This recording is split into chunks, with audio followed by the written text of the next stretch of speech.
இந்த நாள் என் லைஃப்லேயே மறக்க முடியாத ஒரு நாளாக இருக்க போகுது. ஏன் இனிமேல் நான் வாழவே கூடாதுன்னு டிசைட் பண்ணுறதுக்கு காரணமான ஒரு நாளாக கூட இது இருக்க போகுது. அவன் அப்படி ஒரு டிசிஷன் எடுத்தான்னா எங்கள் 2 பேரில் முதல்ல சாகிறது நானாக தான் இருப்பேன். அவள் என்ன சொல்ல போகிறான்னு எனக்கு தெரியும். ஆனால் அதை எப்படி அவ்வாயால் சொல்லுவான்னு கேட்க தான் ஒரு உயிரே இல்லாத நடப்பணமாக நான் இங்கே உட்காந்துட்ருக்கேன். சத்தியமாக பிரிஞ்சிடலாங்கிற அந்த வார்த்தையை மட்டும் அவன் கண்ணை பார்த்து என்னால் சொல்லவே முடியாது.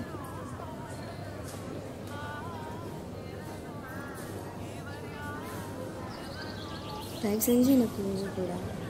எந்த சுச்சுவேஷன் உன்னை என்னை மீட் பண்ண வச்சுதோ, எந்த சுச்சுவேஷன் உன்னை என்னை லவ் பண்ண வச்சுதோ, அதே சுச்சுவேஷன் தான் இப்போ நம்மளை பிரிக்கவும் போகுது. நான் என்றைக்கும் உன்னை கஷ்டப்படுத்த மாட்டேமாயா. இதுதான் உனக்கு சந்தோஷம்னா ஓகே, நீ ரீசனே சொல்ல வேணாம்.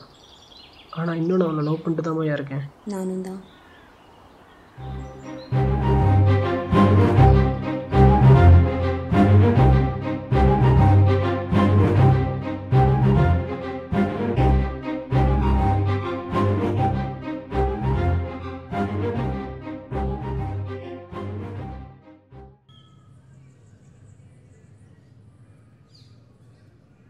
மாயா இல்லாத வாழ்க்கையை என்னால் நினச்சி கூட பார்க்க முடியல. நீ இல்லாமல் என்னால் வாழ முடியாது மாயா. சாகணும்னு முடிவாயிருச்சு. கடைசி அம்மாட்ட ஒரு தடவை பேசணும் போல இருக்கு.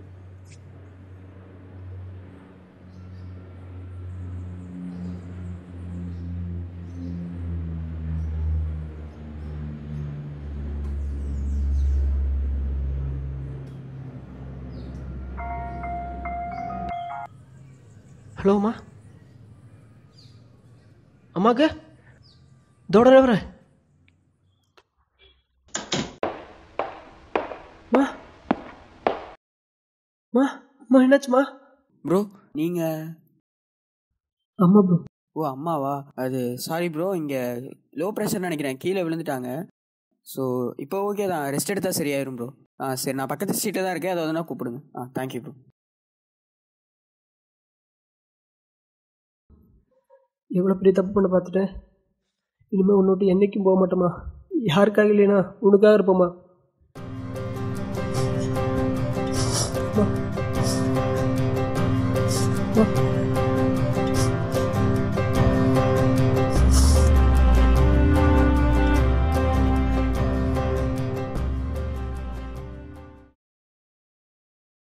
நான் எதையுமே வினோத்கிட்ட மறைச்சதில்லை. எனக்கு கேன்சர் இருக்குதுங்கிறத தவிர. இன்னும் கல்யாணம் பண்ணிட்டு நான் கஷ்டப்படுறத அவன் தினம் தினம் பார்த்து சாகிறத விட யார் கூடயாச்சும் சேர்ந்து அவன் சந்தோஷமாக இருந்தாலே போதும். ஏன்னா அவன் என்ன வெறும் லவரை மட்டும் பார்க்கல. நீ அம்மா மாதிரி மாயா.